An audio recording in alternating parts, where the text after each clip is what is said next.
Hey Sag, FlashMan here. This is your tarot reading for right now, April, sort of. Okay, Sag, you go into this period with the Hermit card. So the Hermit card talks about dropping your ego, having a cold, hard look at yourself. Have a look at this old guy here. Old people know, they don't worry about what they look like anymore. They know they're old and wise.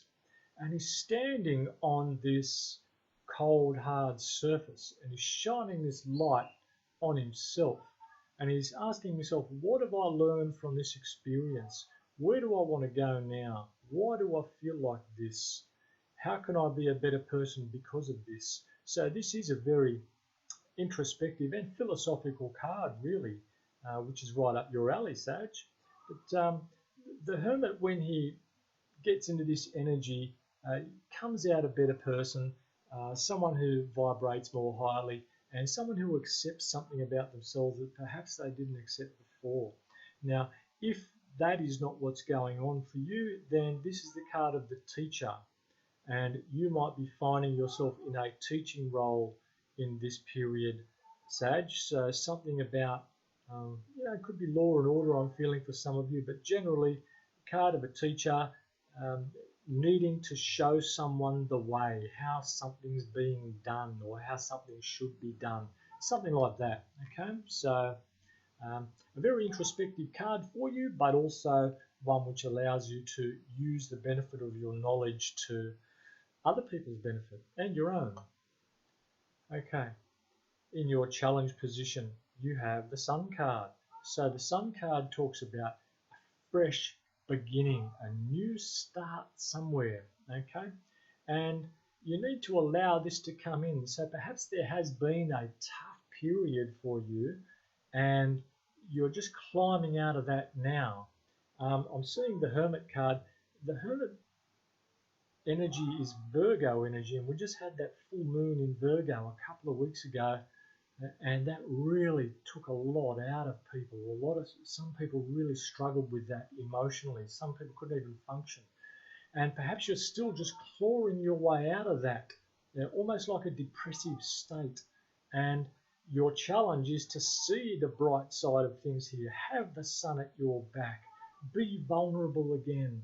See that the sun does come up. Okay, so if this is your reading, Sag, perhaps you did really have a hard knock, and now the challenge is for you is to get back on your feet. And being a fire sign, you usually don't have much of a problem here, but if you've got a bit of water in your chart or even some earth, which is really getting knocked around by that full moon recently, you're just starting to get back on it now.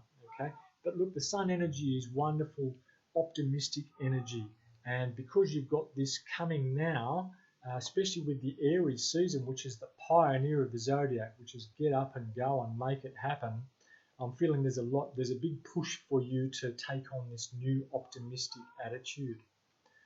Okay, Sag, in your hopes and fears, you have the King of Cups. So the King of Cups is a water energy, usually a water sign.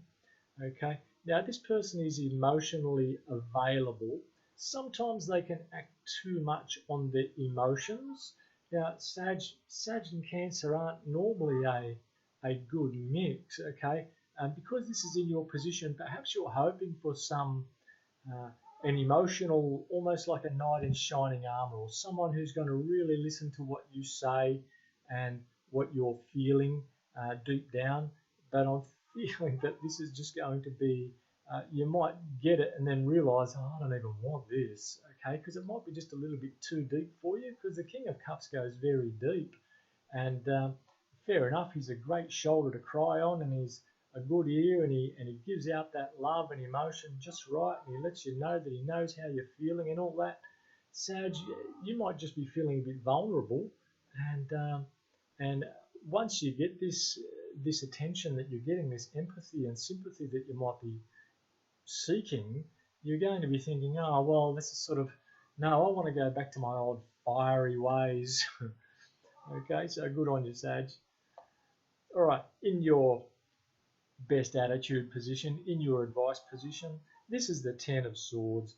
I'm seeing the 10 here, which represents the end of the cycle. And you know what? I'm not even seeing those swords. I'm looking straight through those swords. And you know, sometimes you can focus and you don't see what's right in front of you, but you can see what's in the distance. Well, what's in the distance here is the sun coming up. So whatever these harsh words were, or whatever this horrible feeling was where you really were feeling just so strongly impacted perhaps by this moon energy, the sun is now coming up.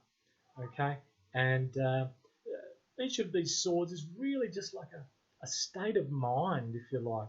But look, the harsh words have been done, and you need to really see that this is the end of a cycle, and this is because it's in your outcome, in your advice position. See that this is the end of a cycle and the new day is coming up. Okay, the new day is coming. Woohoo! Especially with the sun there in your challenge position. Okay.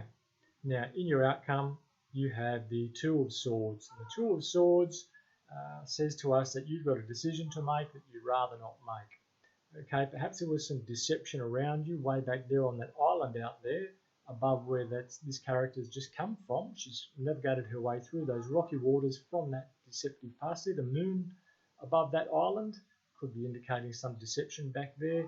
So you've made your escape, you're on dry land, and now you need to make a decision which way to go, and you don't have all the information you need. That's why you're blindfolded and you're covering your heart, crisscrossing those swords over your heart. But you do have a bit of time to make this decision, Sag, because the tide is coming in, but it comes in slowly. So while it's not urgent, you do know that you need to make this call, whatever this is, and it could be about lovers, could be about a direction to take, perhaps something to do with family. Are you going to go, or are you going to stay, or are you going to give, or are you going to take? What's it going to be? So that's a tricky one there. Let me just see what that's about. So Spirit, why is the Two of Swords there for Sagittarius in the outcome position? Don't leave us hanging like that, saying, when you're going to have to make a decision. We make decisions every day, don't we? Here we go. And you've got the Six of Wands. Okay, so this is about public recognition. Do you want this recognition? Okay, so Sag, you might need to, it's like you're aiming for something, some public recognition, some fame, some victory. To do it, you're going to have to leave something. Okay, you're going to have to make a decision to drop one of those swords. And so you have one sword, and that is a sword of truth. There's no confusion when you've got one cold, hard piece of steel there. And that's going to allow you to move on, okay? There is public recognition there for you, a sense of victory once you make that decision to get out of wherever you are. So I hope I've made that clear to you, Sag. Have a great day, week, month, isolation period. I hope it all goes well for you. Please like and subscribe and leave me a comment. Talk soon.